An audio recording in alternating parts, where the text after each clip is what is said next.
रेवंत रेड्डी भाई भाई की तस्वीर वाली टी शर्ट्स पहनकर असेंबली पहुंचने वाले बीआरएस के अरकान असेंबली और अरकान काउंसिल को असेंबली के बाबू दाखिले पर रोककर हिरासत में ले लिया गया, जिससे कशीदगी फैल गई। बीआरएस के कायदीन ने उनको रोकने सिक्योरिटी अमले के इकदाम की मजम्मत करते हुए हुकूमत के खिलाफ नारेबाजी की। सिक्योरिटी एहलकारों ने एमएलएज और एमएलसीज बशमूल केटी रामाराव और हरीश राव की जानिब से अडानी और रेवंत रेड्डी की तस्वीर वाली टी शर्ट्स पहनने पर एतराज़ किया।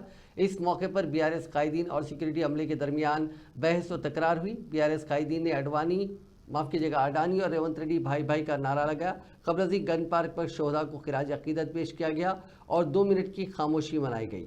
बीआरएस अरकान मुखन्ना का ये एहतजाज सेशन शुरू होने से चंद मिनट पहले शुरू हुआ, जिसके नतीजे में अपोजिशन एमएलएज और एमएलसीज को गिरफ्तार कर लिया गया। काउंसिल में अपोजिशन लीडर एस मधुसूदन चारी, टी हरीश राव, के कविता और दीगर रहनुमाओं को करीबी पुलिस स्टेशन मुंतकिल किया गया। केटी रामाराव समेत बीआरएस कायदीन ने पुलिस से सवाल किया कि अडानी के खिलाफ बीआरएस का एहतजाज कैसे गलत है। उन्होंने निशानदेही की कि कांग्रेस के लोकसभा लीडर राहुल गांधी भी अडानी के खिलाफ एहतजाज कर रहे हैं। मीडिया से बात करते हुए केटीआर ने असेंबली और काउंसिल में अवामी मसाइल उठाने का अज़्म किया और हुकूमत को नामुकम्मिल इंतखाबी वादों के लिए जवाबदा करार दिया।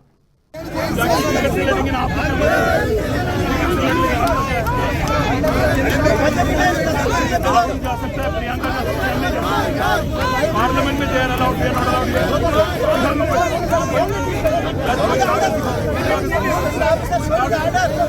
अरे यार कोई कागज दिखाओ ना